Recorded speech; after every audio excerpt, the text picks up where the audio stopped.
여러분 갑니다. 오늘 시는 323시입니다. 자 갑니다. 액션 큐. 먼저 시청하신 벨레만, 그거를 제가 오늘 상영분까지 3번을 봤습니다. 먼저 딜레마는 김영감, 박영감 두 분이 복지회관에서 바둑을 들다가 김영감이라는 분이 이제 효도 계약서, 자식들과 효도 계약서를 쓴다 이렇게 해가지고 법무사회로 향하는 장면. 그렇게 가서 법무사 보고 요즘 세태는 그게 아니다. 그래서 이제 추석 때 자식들 내가 왔을 때 효도 계약서를 이제 발표를 하죠. 그래서 반발하는 자식 내가 상당히 격한 모습이 보였고, 그 다음에 이제 실랑이를 벌이다가 이제 추석 때 이제 고향으로 돌아가죠. 그런데 부모는 마음은 또 상심이 되어가지고 세대 갈등을 이거 어떻게 해야 될 것인가. 그래서 강요를 받지 않는 그런 모습이 보여졌습니다. 그래서 이제 해운대에 있는 아파트 하나를 효도계약서를 쓰지 않으면 해지와 강요, 그 다음에 최소 생활비를 200만 원씩을 월로 보내달라 이런 일인데, 마침 서로의 점잖게인지 아니면은 서로 마음이 통했는지 돌아가는 차 안에서 이제 며느리와 자식 간의 대화가 상당히 서로 신랑이보다도 이 대목에서 딜레마구나 하는 얘기가 나오면서 한 보름 후에 자식이 전화해서 계약을 약간 수정하면서, 그 다음에 아버지는 그걸 가지고 홈케이 접수를 해서 그렇게 끝나는 드라마라고 봅니다. 드라마의 요소는 일단 발상이 좋아야 됩니다. 발상에서 시작되고 형상을 만들고 잔상으로 남습니다. 그래서 우선 이 단편 영화는 시나리오가, 대사가 강렬하고 요약이 돼야 됩니다. 장편 영화하고 좀 틀립니다. 그래서 대사와 연기 이런 게 아주 두 작품에 표출됐다고 봅니다. 아울러 시시시네마 씨름, 같이 극장에서 이제 청소 영역으로 일하는 분이 서로 갈등과 오해, 서로의 이해를 못하고 지내는 장면에 계속 한 19분 정도 전개가 됩니다. 서로의 어려움을 감추고 우리의 일상은 사실 그렇습니다. 터놓고 얘기하면은 그게 서로 어느 정도 서로 반영과 이해가 되는데, 그러지 못할 경우에는 자존심도 걸리고, 그리고 거기 등장하는 어린 아주머니는 고3 때문에 좀 어려움을 겪고, 언니란 분은 남편분 간호 때문에 어렵고, 이런 모습들이 다 우리의 일상에서 있던 모습들이 아닌가. 근데 이런 장면들을 어떻게 똑같이 이제 비슷한 장면도 있지만은 묘사하고 대사하고 그런 모습들이 상당히 오늘까지 3편을 봤지만은 상당히 감흥적으로 다가왔습니다.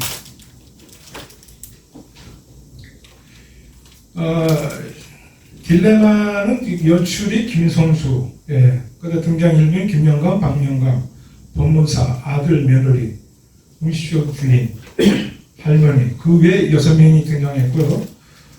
시네마 씨름은 이선유 감독이 했고 19분 36초. 두 아주머니와 김대리 여사 매니저, 이렇게 출연진들이 한 10명 내에 했는데, 아주 장면들이 강하게 와닿았다는 것은 이제 시네마 씨름에서는 상징적인 그림이 이제 싸움을 해야 되는데, 팝콘을 던지고 물병을 던지고 그러는데 서로 욕을 안 하고 슬로우 모션으로 화면을 편집을 했어요. 그다음에 영화 레이를 향해 쏴라 그런 음악도 가미를 해가지고 그 장면은 감독이 연출 솜씨가 있었구나 그렇게 보고 그다음에 딜레마의 그 마지막 그 아버지의 표정 뒤를 돌아보면서 그 기시기를 펴는 장면 마지막 라스트 씬이 아주 호감적으로 다가왔습니다. 이제 어떤 외형적인 그런 것보다도 스토리를 중심으로 해서 제가 느낀 거를 말씀을 좀 드릴까 합니다.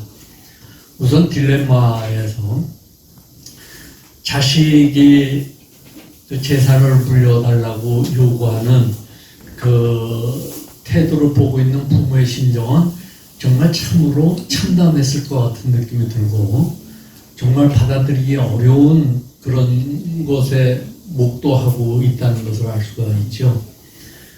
그렇지만 자식 입장으로 봐서는 또 어차피 남겨줄 거 자기가 쓸모 있고 좀 효율적으로 사용할 수 있는 시기에 남겨주는 게 좋지 뭘 그렇게 하시냐 어차피 넘겨줄 건데 이런 생각인 것 같아요. 그것이 이제 그 세대 간의 그 이 감정 차이가 아닌가. 그런 그 갈등 구조를 갖다가 어떻게 해소하느냐 하는 그런 측면을 이 영화는 다루고 있는 것 같아요. 우리가 이 과정에서 볼 수 있는 건 뭐냐면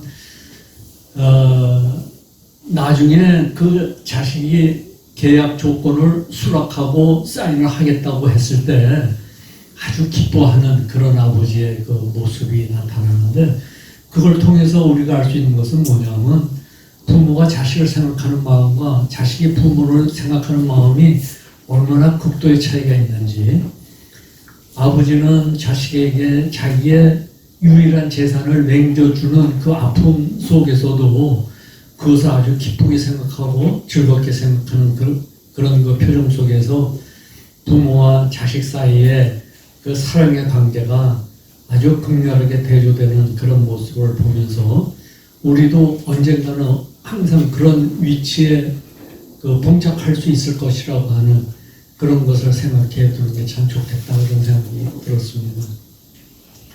두 번째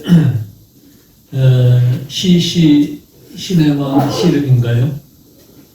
거기에서 처음엔 좀 헷갈렸어요. 뭘 얘기하려고 하는 건지 헷갈렸는데 제 나름대로 생각을 해보기에 그렇습니다.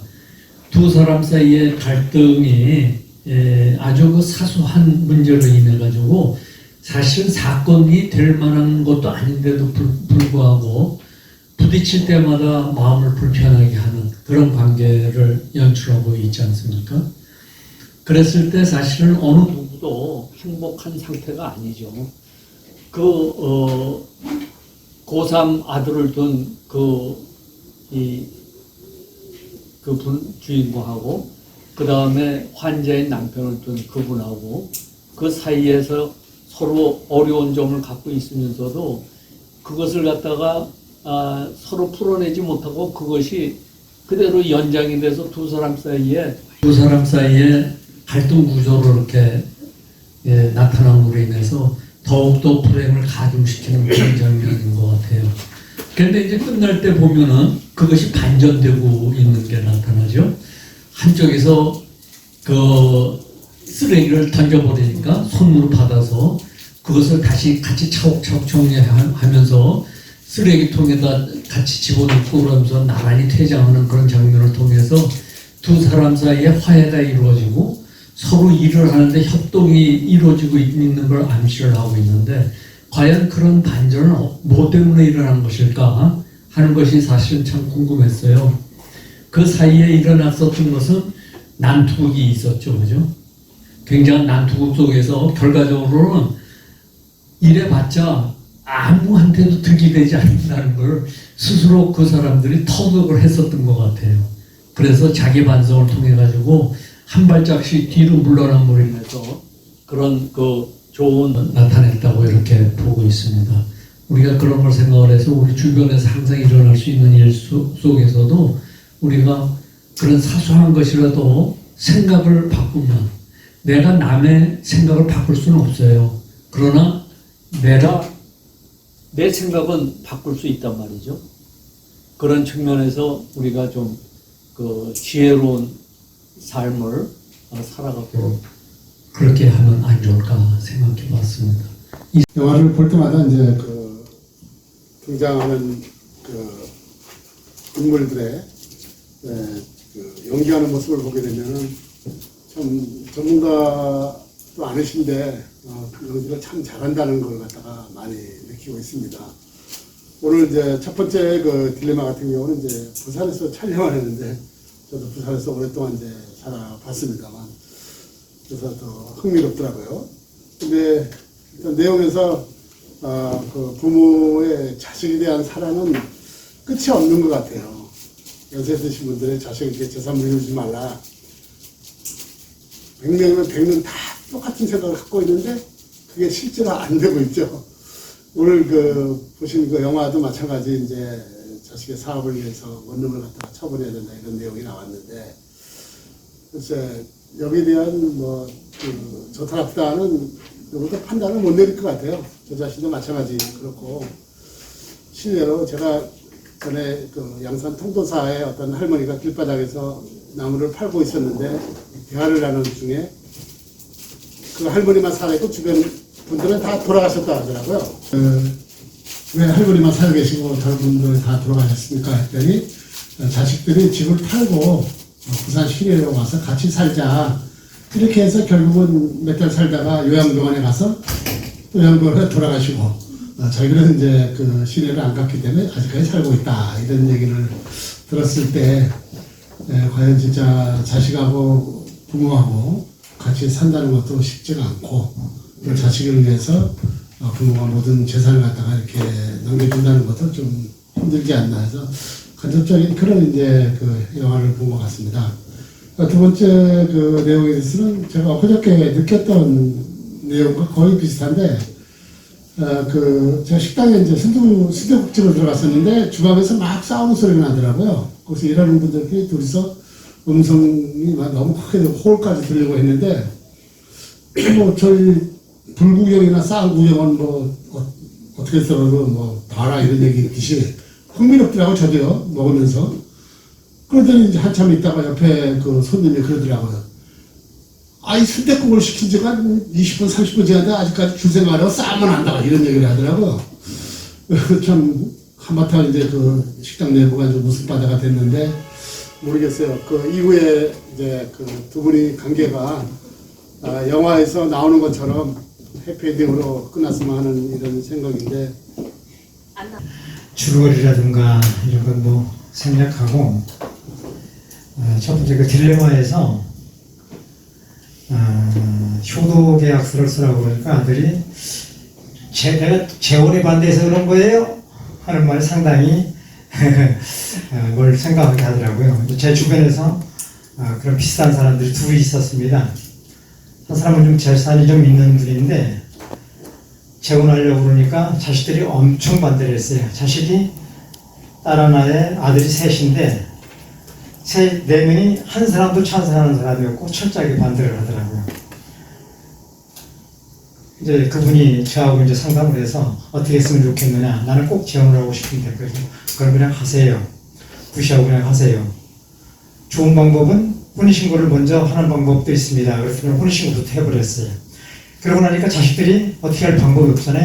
나중에는 지금은 잘 살고 있습니다. 잘 살고 있는데 가장 큰 문제가 자식들이 그 아버지의 재산이 있는 아버지의 재혼을 반대하는 가장 큰 이유가 결국은 재산 때문이더라고요.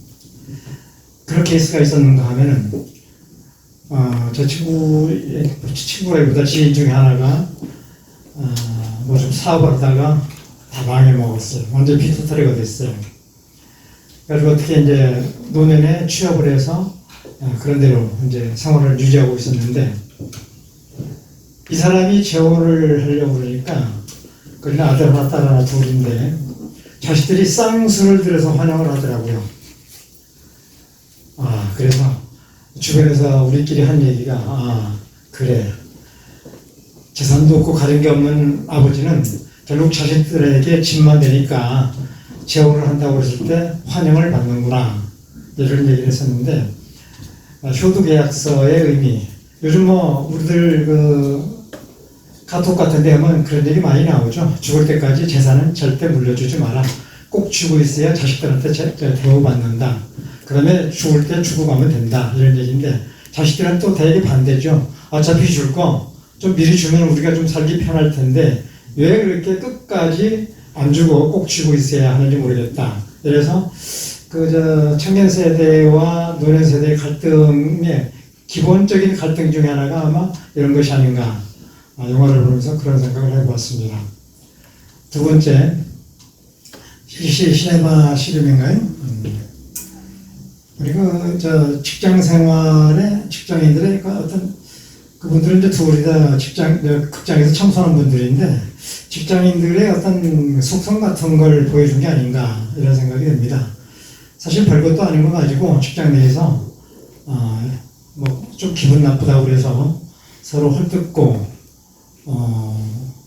서로 이해하지 못하고 해서 생기는 갈등, 그것이 큰 싸움으로 번지는 경우도 있고 때로는 퇴사까지 이르는 이런 경우들도 가끔 발생을 하죠. 나중에 이제 그런 걸 깨닫고 둘이서 서로 협조적으로 일을 했을 때 일도 즐겁고 일도 잘 되고 하는 모습을 보여주지 않았는가. 효도 계약서를 얘기하셨는데 그 아버지가 효도 계약서를 이렇게 발표 얘기를 하면서 얼굴이 붉게졌잖아요. 그게 단번에 나오는 게 아니에요. 지금 우리 노인층에 우리 아버지들, 어머니들, 우리 고령에 있는 사람들이 자식들한테 뭐든지 다 주고 싶죠. 그리고 애를 교육시키는데 우리가 다 허리끈 조아매고 했는데 그 자식이 보험이었잖아요. 보험인데 현대사회에서는 자식이 보험이 아닙니다. 아니고 조금이라도 우리가 생각하시는 분들은 아예 내가 자식한테 폐가 되지 않았으면 좋겠다.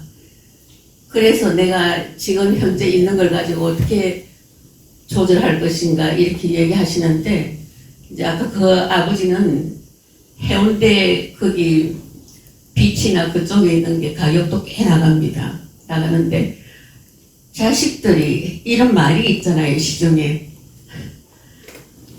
다 주면 안 주면 맞아 죽고 반쯤 주면 쫄려 죽고 다 주면 굶어 죽는다.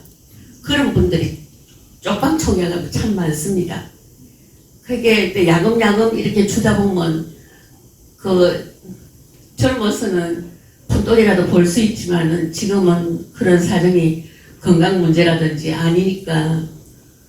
그런데 자식들은 마음은 원이겠죠. 그렇지만 자기 삶도 어려우니까 그 부모님한테 가져간 거는 갚을 생각을 안 하고 이거는 내 돈이다, 뭐 공짜다 이래 생각하고 다 쓰잖아요. 사업자금으로서도 그렇기 때문에 적어도 성공 못하고.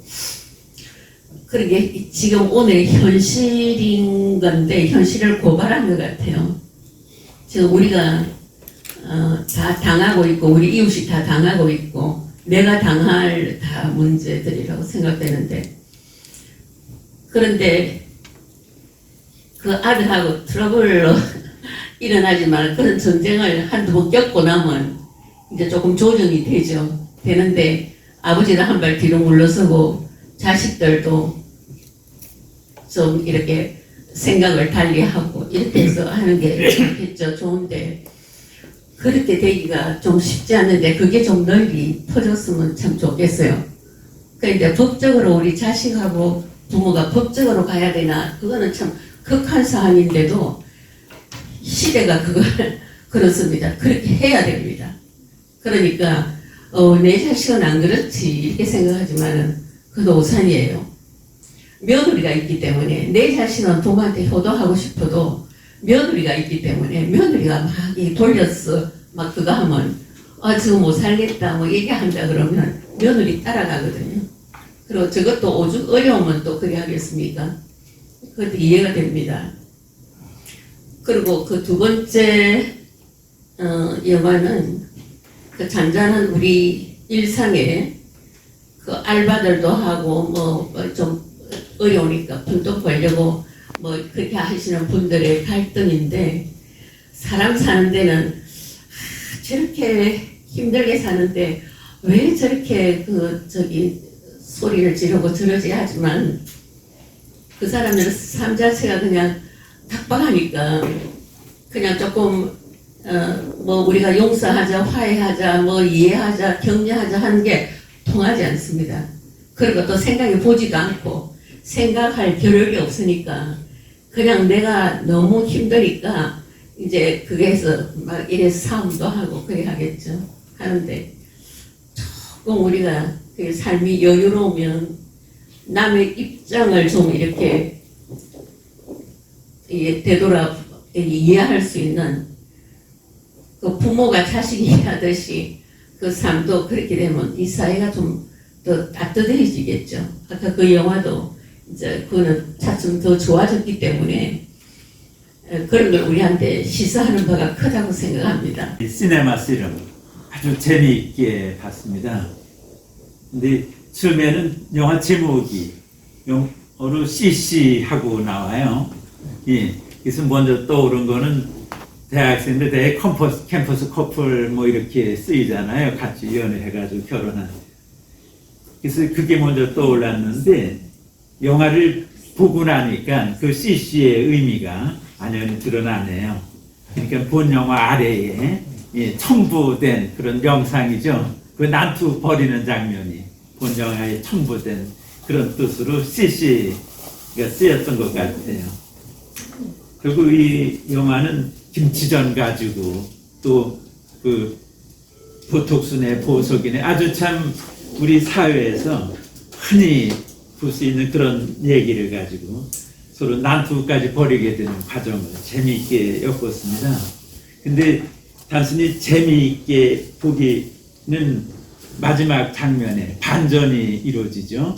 예, 그렇게 서로 머리를 끄댕이 끌고 싸우고 했지만은 막상 둘이 다른 영화사에 면접을 하는 과정에서 서로의 그 남편이 병간호라든가 구사학부모로서 서로를 이해하게 됨으로 해가지고 오히려 적이었던 그 상대방을 오히려 장점을 살려서 같이 일하게 되는 아주 해피엔딩으로 끝나는 아주 여운이 남는 아름다운 영화로 이렇게 누구에게도 또 추천하고 싶은 그런 영화 같습니다.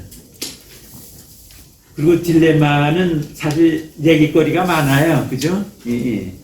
그래서 중복되는 얘기는 피하고 저는 그 서구 사회 보면은 그 부모 입장에서 재산을 자식에게 물려준다기보다는 사회에 기부 환원하는 그리고 자식들도 부모에 의지하지 않고 대학 고등학교만 졸업하면은 자립심이라든가 독립심을 키워가는 그래서 우리 사회가 이상적입니다만은 그런 방향으로 가야 되지 않겠나 하는 그런 부언을 드리면서 참고로 제가 지난 가을에 이게 2022년도 대상 작품이에요. 딜레마가. 그래서 딜레마하고 또 자매들의 밤이라는 그 두 편이 이제 지난 2022년도 대상 작품인데요. 이 두 영화를 배리어 프리 그러니까 자막 해설 작품으로 만들었어요. 그래서 이게 5월 달에 대한극장에서 아마 상영이 될 걸로 그렇게 예정되어 있는 걸로 알고 있습니다. 그래서 자막 해설 방송으로 이렇게 보면은 또 다른 느낌이에요. 예. 그래서 이게 시작은 장애인을 위한 배리어 프리입니다만은 그게 사실 우리 세대에 들면은 우리 모두가 장애인이에요, 사실. 그리고 제가 그 작업을 하면서 느낀 거는 보통 어려운 작업이 아니더라고요. 그 자막 달고 하는 게 말 한마디를 그 글자 수를 따져가면서 줄여야 되고요. 그 공간에 이게 안배를 해야 되기 때문에 그냥 생각같이 되지가 않더라고요. 그래서 많이 공부가 됐는데 한 가지 더 첨언하면은 저는 그 법무사 그 더빙까지 참여를 했었어요. 근데 법무사가 보면 말이 좀 시원찮아요. 어눌하고 예, 억양도 없고. 근데 제가 막상 더빙을 하면서 보니까 이게 쉬운 게 아니더라고요. 그 법무사 내가 볼 때는 제3자 입장에서 편하게 평가를 했는데 막상 제가 그거 역할을 해보니까 보통 어려운 작업이 아니라 여기 참여하시는 분들이 전문 연기자도 아니고 많은 고생들 했다 하는 그런 분들의 그 시각이 다른 또 특별한 그런 이 영화의 이야기를 했기 때문에 그 중복을 피하면서 일일을 다 합해서 제가 지금 현재 겪고 있고 지금 현재 느낀 어떤 유산에 대해서 말씀드리겠습니다. 제 선생이 46년 전 77년에 돌아가셨어요. 그분이 일본서 돈을 벌어서 남해군 다라노이라고 있죠. 300평짜리 하나, 200평짜리 하나를 사서 46년이 지난 다음 국가에서 도시 토지 원주민 찾아주기 이래가지고 지난해부터 계속 이제 그 통지서가 날라와요. 남해군에서. 그래 알고 보니까 46년 만에 땅 두 필지를 받았습니다. 우리가 5남매인데 3사람이 죽었어요. 그리고 2사람이 남았습니다. 그 등기를 일단 해서 회비하기를 등기를 일단 해서 그 다음에 매매를 해서 5가족. 그것도 이제 이번에 중앙일보 보니까 중앙일 이번에 봤는데 현존자와 그리고 사망자의 그게 다르더군요. 현존자는 2분의 1을 받고 사망자는 3분의 1 유산을 받는다. 이런 것까지 다 알면서 동생이 있는데 그 사람이 6년 후배에 6년 뒤에 태어나고 교직에 있었습니다. 그런데 한 6개월 지나서 형님 앞으로만 하세요. 저는 등기에 빠지겠습니다. 해가지고 제가 이제 요즘 한 1개월 전부터 등기 업무에 하는데 강한 생각으로 등기 비용이 든단 말이에요. 그래서 5가족에 조카들은 20만 원씩 내라. 그래 3가족이고 그 다음 너는 나하고 같이 30만 원 등기 비용을 내자. 그런데 쭉 계속했는데 아무 응답이 없다가 조금 전에 제가 문자를 봤는데 형님 수고하십니다. 은행 계좌번호 가르쳐 주세요. 그건 뭐냐면 31일 날 우리 항우에 하는데 항우에 그 회장이 취임식이 있는데 저 6년 후배가 친한 친구가 평소에 저 글을 보고 참 좋다. 그래서 형님 수사 드릴게요. 그래서 인사동에서 그러면 재근이라고 그래요. 재근이 동생하고 동기니까 같이 술 한잔 하세. 그 뒤로 한 달이 지나도 연락이 없는 거예요. 그러니까 이 친구가 이번에는 이제 32일 날 총회할 때 자기가 참석하겠다. 그리고 나도 참석하겠다 하니까 이 동생이 오늘 지금 한 10분 전에 은행 계좌 번호 이야기해 주세요 하는 것은 내 친구가 후배가 너 동생 너 다른 무리까지 뭐 그건 모르고 일단 형님도 오신다니까 같이 참석해가지고 술 한잔 먹자 아마 그래서 그런지 일단 어르신 조금 얘기가 길어지니까요. 예. 이게 마무리할게요. 어떻게 진행을 하겠습니다. 예, 그래서 3분을 의식했는데 조금 이야기. 그래서 유산이나 재산이나 다 가족 간의 이야기인데 서로 생각이 다릅니다. 그 생각들을 협의하고 형제간끼리 잘 의논해서 그렇게. 그래서 어떤 문제를 가지고 그 결정하는 일이 많죠. 그런데 이제 가장 그 어려운 게 자식과의 문제에서 이럴 수도 저럴 수도 없다는 그거의 그 어려움을 잘 알겠어요. 근데 여기서 그 아들로 나오는 그 아들의 태도가 처음이 아닌 것 같아요. 여러 번 그 사업일 명목으로 해서 그 아버지한테서 이런저런 그 돈을 많이 가져간 것 같고 마지막 남은 그 오피스텔 그거마저 이제 달라 그러는 건데 그 아들의 태도가 그 달래는 사람의 그 태도로서는 너무 당당하고 조금 불손하잖아요. 근데 그거는 뭐 자식들이 부모 거는 내 거라고 생각하는 그거가 저는 문제라고 봐요.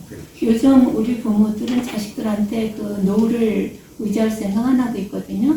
근데 자식들은 부모가 갖고 있는 재산은 내 거다라고 생각하는 거 그거는 변하지 않는 것 같아요.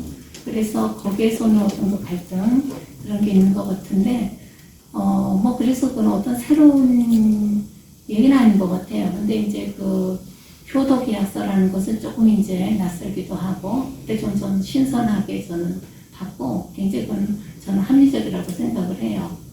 그래서 오죽하면은 그런 저기를 하겠어요. 근데 어떻든 저는 그거는 좋게 저는 받아들이고요. 두 번째 작품에서 그 두 여인이 그 극장 안에서 청소하는 데는 어느 조직이든 어느 사회든 그 일터에서 적은 갈등은 항상 있잖아요. 이게 서로의 어떤 기싸움이라든가 뭐 이런 거에서 그리고 일에 대한 노동력인 것보다는 그 사람과 사람과의 관계에서 오는 그 사소한 그 충돌이 그 어떤 그 직장에서의 스트레스로서는 가장 큰 것 같아요. 근데 여기에서도 그 두 여자가 그러니까 서로의 그 깊은 그 사정은 모르는 것 같아요. 피상적으로 느껴지는 거에서 서로 그 기싸움을 하다가 그가 결국에 이제 그 폭력적인 그런 난투까지 가는데 그래가지고 이제 또 다른 이제 인력사무소에 가서 다시 또 마주하게 되는데 그 자리에서 간접적으로 서로에 대한 그 아픈 점을 알게 되는 것 같아요. 그래가지고 이제 서로 인간적인 이해가 되고 그래서 싸움이라는 것은 좋진 않지만 그 싸움으로 인해서 반전이 일어나고 그러면서 그 싸움의 그걸로 해서 순기능으로 작용하는 것 같아요. 그래서 서로를 알게 되고 그래서 또 다시 그 일터에서 그 유쾌하게 서로 일을 하는 그거는 굉장히 좋은 모습이고 그건 이제 해피엔딩 같아서 좋았어요. 그 딜레마를 이 영화를 보면서요, 그 사랑이라는 것에 대해서 엉뚱한 생각을 한번 해봤는데요. 요새 사람들이 너무 잘 먹어가지고 비만이 많이 생기듯이 이 사람도 비만이 생겨서 사람도 뚱뚱해져서 무거워져서 아래로는 잘 내려가는데 위로는 올라가지 않는 건가 하는 뚱뚱한 생각을 해봤는데요. 그 딜레마에서 효도 계약서를 완전히 부인하던 아들이 마음을 노리고 또 거칠었던 부자 간의 관계가 부드러워지고 아버지가 흡족해 하시는 모습을 통해서 픽션이지만 참 다양하다는 생각을 하면서도요, 이 한편으로는 이 효도 계약서가 모든 문제를 다 해결할 수 있을까 하는 생각을 한번 해봤습니다. 계약을 지키지 않을 경우에는 힘들겠지만 계약을 파기하고 원상복귀를 할 수 있다고 이렇게 얘기를 하지만 만일 계약을 지키지 못할 경우에 지금 이제 사업을 사업 자금을 필요로 하는 거잖아요, 그렇죠? 그래서 사업에 성공할 수도 있지만 실패할 수 있는 확률도 상당히 높은데 만일 그런 경우에는 어떻게 해야 되나? 이 픽션의 주인공은 해운대에 바다가 시원하게 내려다보이는 원룸도 있고 또 현금도 많이 가지고 계신 것 같아가지고 좀 다행이라고 생각을 했지만 그래도 모든 일이 잘 되도록 이렇게 기도를 해야 되겠다는 생각을 한번 해봤습니다. 그리고 시네마 실험은 이 근로자의 노동 3권이라는 거 있죠. 단결권, 단체 교섭권, 단체 행동권, 이런 것들의 그 보장을 받을 수 없는 소규모 그 단순 그 노동자의 그 어려움을 본 것 같았습니다. 우리는 살면서 가끔 그 조직 내에서 공동생활의 기본 절차 무시하는 그런 껄끄러운 그 존재를 만나서 어려움을 겪게 되고요. 또 그것을 해결할 수 있는 방법이 없다고 판단되었을 때 참 그 깊은 절망을 하게 되는데요.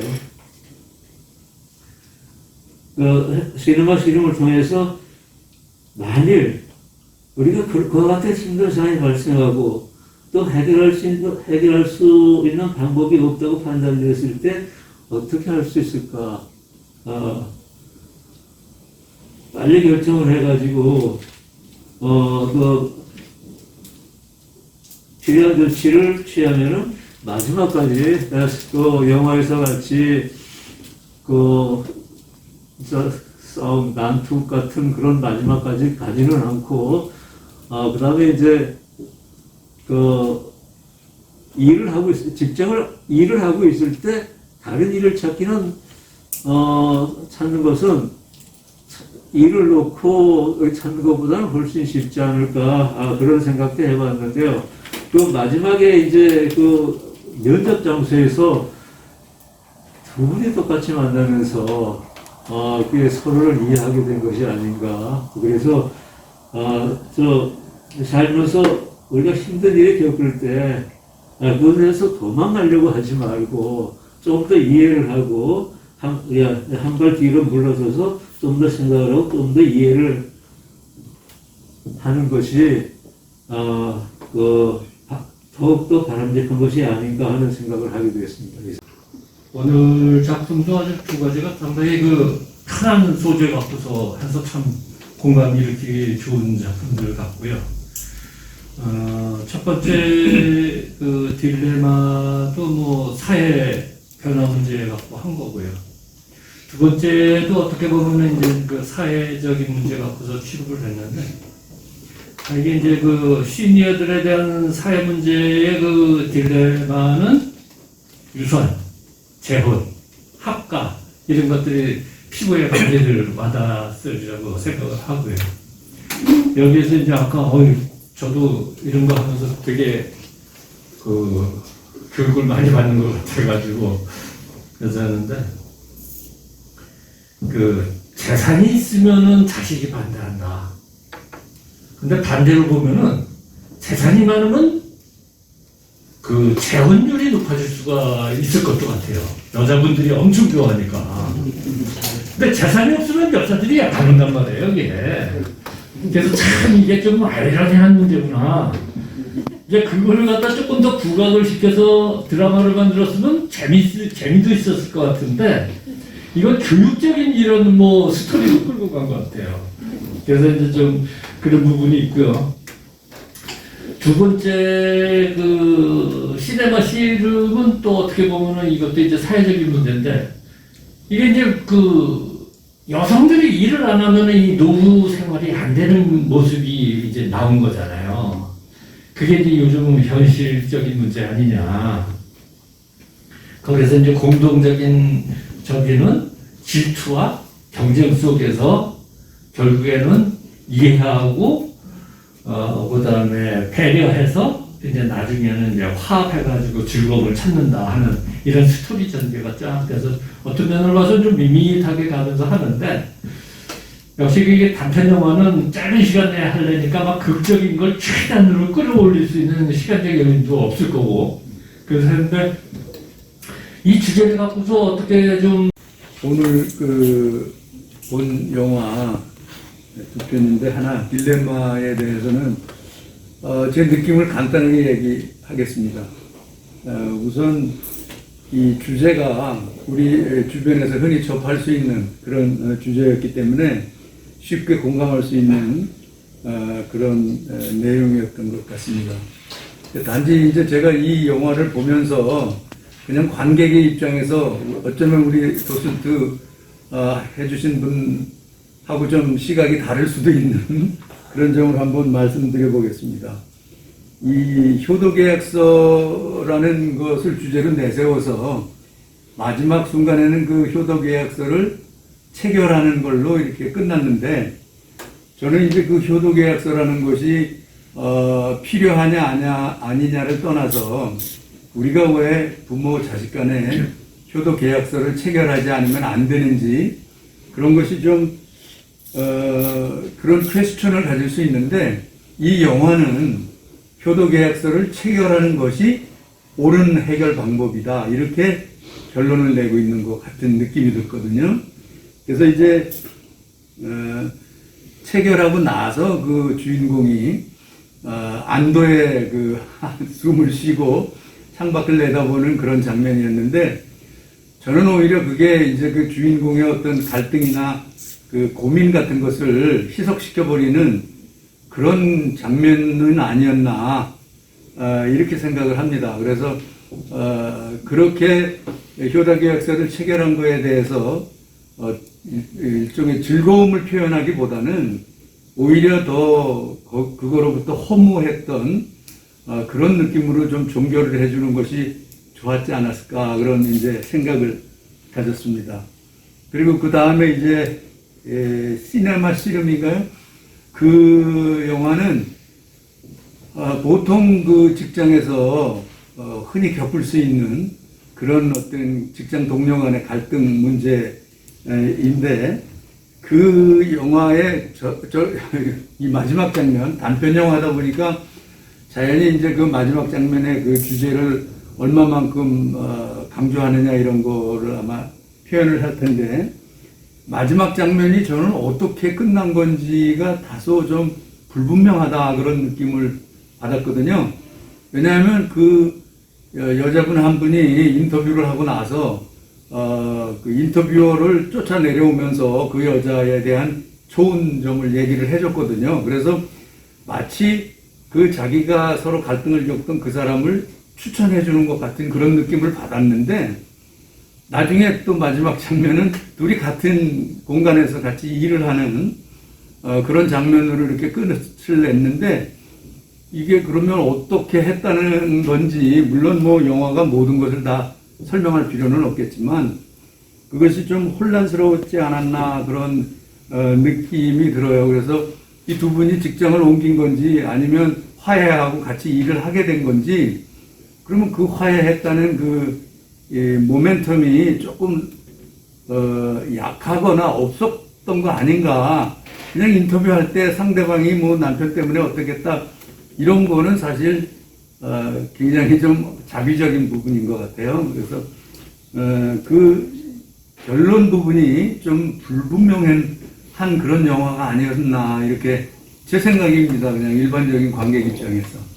첫 번째 영화 딜레마를 보면서요, 저는 이제 우리 사람들이 오래 사는 것도, 특히 노인층에서 오래 사는 것도 이제 중요하지만 가치 있고 또 행복하게 사는 것이 얼마나 중요한가, 이런 생각을 한번 해봤습니다.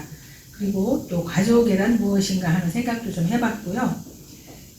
아까 어느 선생님께서 기부 문화를 말씀해 주셨는데, 저도 이 딜레마를 보면서 이렇게 자식들한테 끌려가는 부모를 보면서 우리 세대가, 우리 사회가 이렇게 만든 건 아닌가.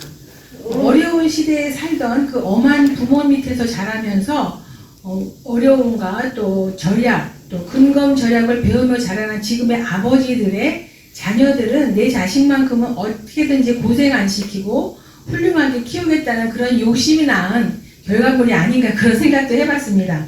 왜냐하면 이 시대의 가장 불쌍한 사람들이 저는 어머니들보다 아버지들 같아요. 왜냐하면 아버지들은 그냥 생활 전선에서 열심히 살았던 것뿐이 없는데, 어느 날 은퇴를 하고 보니까 마누라로부터 구박도 당하고, 자식들한테 뭐 재산이 있으면 여기 이 딜레마에서부터 똑같이 이렇게 재산을 노리는 그런 자녀들의 시달림을 받게 되는 거죠. 그러니까 샌드위치 세대라고 할 수 있어요. 캥거루 자녀를 키우면서 위에 어른들도 모셔야 되고 자녀들의 눈치를 봐야 되는 그런 샌드위치 세대가 지금의 우리가 아닌가, 그런 생각을 또 해봤습니다. 저도 그 기부 문화를 상당히 좋게 보는 사람 중에 한 명인데요. 이렇게 옛날에 유한양해인가요? 그 기업에서 그 기업자가 창시자죠. 그분이 다 기부했다고 들었어요. 지금까지도 그 회사는 탄탄한 걸로 알고 있는데요.